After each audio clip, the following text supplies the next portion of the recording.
श्री राधा कृष्णाभ्याम नमः। भगवान श्री कृष्ण की कथाओं का आश्रय लेने वाले भक्तजनों, मैं संध्या रानी महात्मा वेद व्यास जी एवं गुरुजनों की आज्ञा से श्रीमद् भागवत महापुराण के दशम स्कंद के 78वें अध्याय को प्रारंभ करती हूँ। अध्याय 78 दंत वक्र और विदुरथ का उद्धार तथा तीर्थ यात्रा में बलराम जी के हाथ से सूत जी का वध। श्री सुखदेव जी कहते हैं, परीक्षित, शिशुपाल, शाल व पौंड्रक के मारे जाने पर उनकी मित्रता का ऋण चुकाने के लिए मूर्ख दंतवक्र अकेला ही पैदल युद्ध भूमि में आ धमका। वो क्रोध के मारे आग बबूला हो रहा था। शस्त्र के नाम पर उसके हाथ में एकमात्र गदा थी, परंतु परीक्षित लोगों ने देखा वह इतना शक्तिशाली है कि उसके पैरों की धमक से पृथ्वी हिल रही है। भगवान श्री कृष्ण ने जब उसे इस प्रकार आते देखा, तब झटपट हाथ में गदा लेकर वे रथ से कूद पड़े।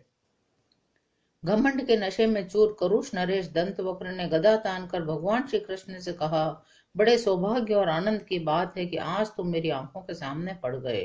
कृष्ण, तुम मेरे मामा के लड़के हो, इसलिए तुम्हें मारना तो नहीं चाहिए, परंतु एक तो तुमने मेरे मित्रों को मार डाला है, दूसरे मुझे भी मार डालना चाहते हो। इसलिए मतिमंद, आज मैं तुम्हें अपनी वज्र कर्कश गदा से चूर चूर कर डालूंगा। मैं अपने मित्रों से बड़ा प्रेम करता हूँ, उनका मुझ पर ऋण है। अब तुम्हें मार कर ही मैं उनके ऋण से उऋण हो सकता हूँ।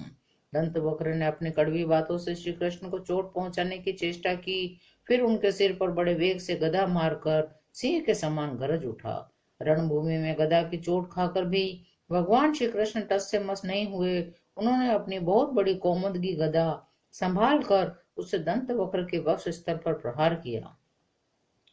गदा की चोट से दंत वक्र का कलेजा फट गया। वह मुंह से खून उगलने लगा, उसके बाल बिखर गए, भुजाएं और पैर फैल गए। निदान निष्प्राण होकर वह धरती पर गिर पड़ा, जैसा कि शिशुपाल की मृत्यु के समय हुआ था। सब प्राणियों के सामने ही दंत वक्र के मृत शरीर से एक अत्यंत सूक्ष्म ज्योति निकली। वह बड़ी ही विचित्र रीति से भगवान श्री कृष्ण में समा गई। दंत वक्र के भाई का नाम था विदुरथ। वह अपने भाई की मृत्यु से अत्यंत शोकाकुल हो गया। अब वह क्रोध के मारे लंबी लंबी सांस लेता हुआ हाथ में ढाल तलवार लेकर भगवान श्री कृष्ण को मार डालने की इच्छा से आया। जब भगवान श्री कृष्ण ने देखा अब वो प्रहार करना ही चाहता है, तब उन्होंने अपने छुरे के समान तीखी धार वाले चक्र से किरीट और कुंडल के साथ उसका सिर धड़ से अलग कर दिया।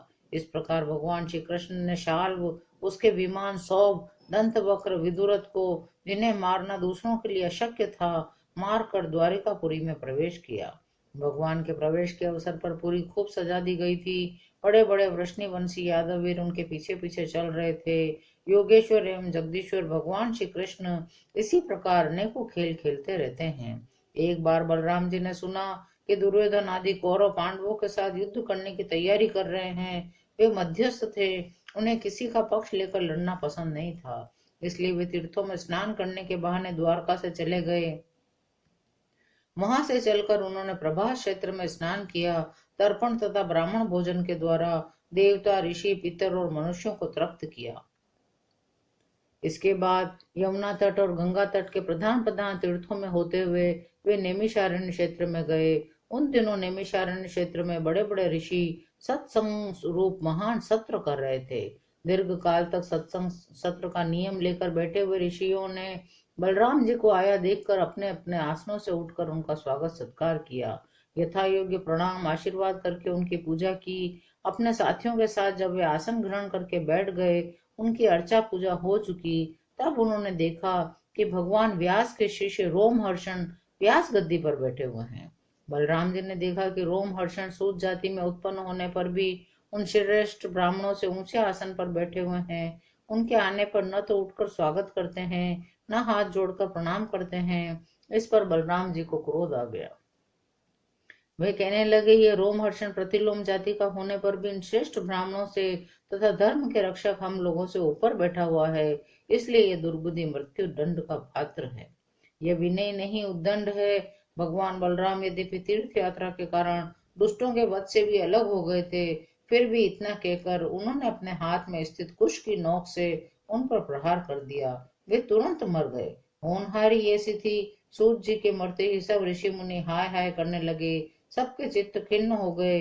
उन्होंने देवादिदेव भगवान बलराम जी से कहा, प्रभु, आपने यह बहुत बड़ा अधर्म किया। यदुवन शिरोमणि सूत जी को हम लोगों ने ही ब्राह्मणोचित आसन पर बिठाया था। जब तक हमारा सत्र समाप्त न हो तब तक के लिए उन्हें शारीरिक कष्ट से रहित आयु भी दे दी थी। आपने अनजान में ये ऐसा काम कर दिया जो ब्रह्म हत्या के समान है। आपका अवतार तो लोगों को पवित्र करने के लिए हुआ है। यदि आप किसी की प्रेरणा के बिना स्वयं अपनी इच्छा से ही इस ब्रह्म हत्या का प्रायश्चित कर लेंगे तो इससे लोगों को बहुत शिक्षा मिलेगी। भगवान बलराम ने कहा, मैं लोगों को शिक्षा देने के लिए, लोगों पर अनुग्रह करने के लिए इस ब्रह्म हत्या का प्रायश्चित अवश्य करूंगा। अतः इसके लिए प्रथम श्रेणी का जो प्रायश्चित हो आप लोग उसी का विधान कीजिए। आप लोग इस सूत को लंबी आयु, बल, इंद्रिय शक्ति आदि जो कुछ देना चाहते हो मुझे बता दीजिए। मैं अपने योग बल से सबको संपन्न किए देता हूँ। ऋषियों ने कहा, बलराम जी आप ऐसा कोई उपाय कीजिए जिससे आपका शस्त्र पराक्रम और इनकी मृत्यु भी व्यर्थ न हो और हम लोगों ने इन्हें जो वरदान दिया है वह भी सत्य हो जाए। तब भगवान बलराम ने कहा, ऋषियों वेदों का ऐसा कहना है कि आत्मा ही पुत्र के रूप में उत्पन्न होता है, इसलिए रोमहर्षण के स्थान पर उसका पुत्र आप लोगों को पुराणों की कथा सुनाएगा। उसे मैं अपनी शक्ति से दीर्घायु, इंद्रिय शक्ति और बल दिए देता हूँ। इसके अतिरिक्त आप लोग और जो कुछ भी चाहते हो मुझसे कहिए। अनजान में मुझसे जो अपराध हो गया है उसका प्रायश्चित भी आप लोग सोच विचार कर बतलाइए, क्योंकि आप लोग इस विषय के विद्वान हैं। ऋषियों ने कहा, बलराम जी इलवल का पुत्र बलवल नाम का एक भयंकर दानव है। वह प्रत्येक पर्व पर यहाँ आ पहुंचता है, हमारे सत्र को दूषित कर देता है। वह यहाँ आकर पीप, खून, विष्ठा, मूत्र, शराब और मांस की वर्षा करने लगता है।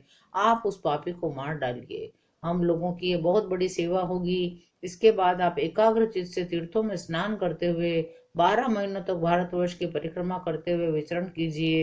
इससे आपकी शुद्धि हो जाएगी। 78वां अध्याय यहीं विराम लेता है। शेष अगले अंकों में। जय श्री कृष्णा।